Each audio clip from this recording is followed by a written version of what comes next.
Hey everyone, how's it going today? I'm gonna tell you guys how to do the airplane mode glitch in Monopoly Go. So what you need to do is at first set your dice multiplier to 100 or 1000 if you have it available.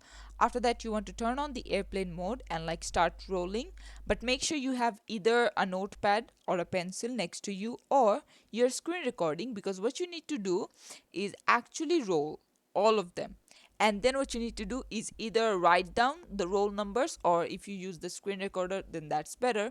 After it's done, like if you chose the 1000 and the 1000 rolls are done, you need to close the app. Now if you're on Apple, you need to delete the game and then download it again, and if you're on Android, then you need to go to clear storage and then open the app one more time and then log into your Facebook account, whichever one was linked, for autosave, and then check if the first number on the list is what you need to have your like token land on, whatever space you land it on. And if it's a yes, go ahead and roll it on like 1000, and if not, then roll it at a 1 and then move on to the next number. You want to repeat step 6 until you run out of all numbers on your 1000, and there you go. This is how to do it. Thanks for watching. Please leave a like and subscribe for more tutorials like this, and I'll see you guys in the next one.